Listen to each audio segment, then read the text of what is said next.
Both in size and appearance, Liberty Avenue more closely resembles your average, single proprietor-owned, charming little convenience store more than it does an all-natural market. And moving in the complete opposite direction as its southside cousin across town, this location finds itself situated in a once thriving district which has now fallen seriously out of favor. In a non-GMO nutshell, what happened out here is that heavy traffic forced the city into some dicey infrastructure decisions, which then subsequently killed most traffic, namely, a cement-blockaded bus lane right down the middle, which essentially made this city boulevard into an interstate, a pair of divided one-way streets with no turnoffs for half-mile stretches at a time.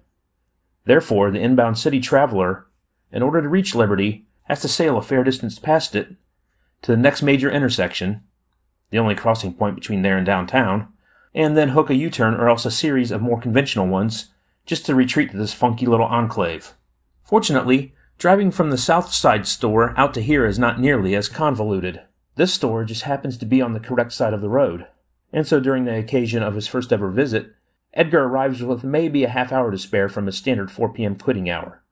Barely enough time to introduce himself to the head cashier acting as manager on duty, a pleasant-seeming, slightly heavy-set red-headed girl named Chloe who, yes, it must be said, dresses the part with the flowing, floor-dragging skirt, and whomever else happens to be around. He hands off the tags for Dwayne's new product line to her, some kind of packaged meat brand which figures to do well here, not so much the other two stores, and not to be confused with the merely pre-cut steaks recently introduced at those locations. Edgar finds himself a bit nervous and sweaty, strolling in for a cold introduction like this, into the sea of entirely unfamiliar faces, and Chloe's kind of looking at him funny, but he otherwise does okay. Having completed this task, he strolls around and appraises this bizarre yet adorable outpost. There's a truly awesome neon sign which looks like it must have been in place circa the store opening in 1979, now relocated to a jutting high wall just above the cash registers. The dusty, white-tiled floors are reminiscent of Palmyra's checkerboard pattern ones, and the same applies to its zany paint jobs, each wall seemingly a different color, though this eclectic contrast works here somehow.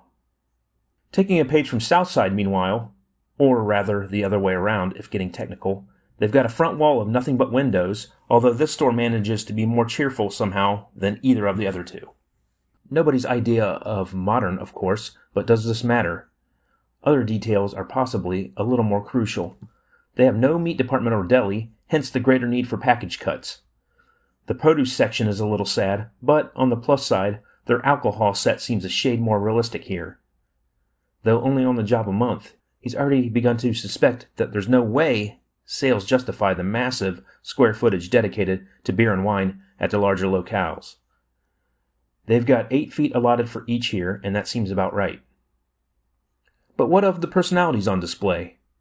Well, there's basically no missing the guy running the bulk department here, even from halfway across the store. His volume and his manic energy announce his presence well in advance, this vaguely frightening Russian dude named Robert. As Edgar is drawn to this bulk aisle, the last one on the right, same as Southside, Robert is shouting down the length of it to somebody stocking produce up in the front. "Hey, you like this?" Robert asks the fellow, as Should I Stay or Should I Go by The Clash is playing overhead on the muzak. This transplanted Russian performs some kind of crazy, gyrating dance that basically looks like someone trying to hula hoop, minus the actual hula hoop. "Michael Jackson! I buy this yesterday. Michael Jackson!" As Edgar has only poked his head into the aisle, neither has registered his presence, so he ducks back out of it once more without interaction. Maybe they thought he was a customer. Whatever the case, perhaps meeting this branch of the operation can wait until another day. Soon enough he is back up front, where Chloe continues holding court, alongside some other girl, a cashier named Tanya. The latter has short, spiky blonde hair, an admirable figure on display in t-shirt and jeans, as she too comes across as nice and normal enough. Part of Edgar's routine will involve conducting a monthly scan audit at each of the stores. Tied in with this, owing to some recent scandal, Dwayne also wants him to count the cash on hand during these unannounced visits.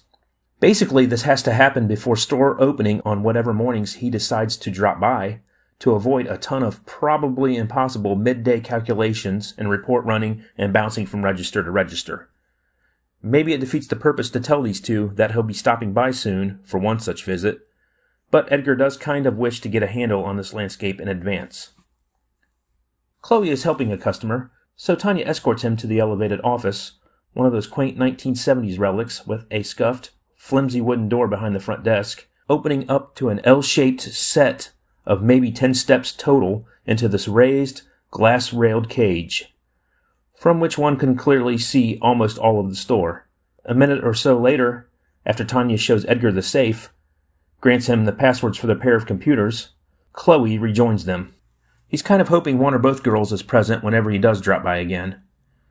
Company policy is that someone be on hand when he's auditing the cash to cover everyone's behind, but he would like to avoid interaction with the actual store manager, George, for as long as possible. As yet another casualty of Frilly's demise, George shares considerable history with seemingly half the employees, and Edgar's already heard a bunch of horror stories about the guy. Edgar hasn't met him, but has glimpsed George, at least, strolling the aisles up in Palmyra, oddly enough. "Now what in the hell is he doing here?" The deli manager up there, Dolly, had wondered aloud, mid-conversation with Edgar, in a southern drawl molasses thick enough to make Dwayne's seem non-existent. She was already filling him in on a crash course about her time with this company, and that other one before this, and immediately shifted gears into ranting about George instead. "He must be checking up on us. Either that or trying to get ideas for his own store." Now that Edgar has arrived at George's actual store, however, the man's subordinates don't seem all that intimidated. Either that or they're just enjoying the jittery gallows humor of those who are temporarily free. Still, it's possible that the stories Edgar has heard about George being an iron-fisted tyrant are a bit overblown. These two do indeed seem to regard him as some kind of joke. Apparently, as they explain to Edgar now, they think he looks just like the actor, Wilford Brimley, and have a contest going to see who can trick him into saying diabetes the most often, just like in the insurance or medicine commercial or whatever it is, whereby this timeless film legend pronounces it diabetes, but slipped into normal conversation, i.e. without him ever realizing what they're up to. "I got him to say it yesterday," Chloe gloats. "No way! Damn! Oh, but did you hear they rescheduled our event?" Tanya says, an event about which Edgar isn't aware. "It's not going to be at the end of the month now." "They lied to us." Chloe hisses a whisper of mock indignation. "Bastards." Having checked off this final store, right around the same time that he's closing out his first month, Edgar leaves this afternoon feeling as though he's completed some sort of circuit. He's met the major players for the most part and learned much of what is needed from Terry, has begun to develop some ideas of his own. But he really hasn't implemented a whole hell of a lot, not yet, and that's where he's headed next. This is what Dwayne and the owners are expecting from his role, to dig in deep and figure out where the problems lie, help straighten out these messes.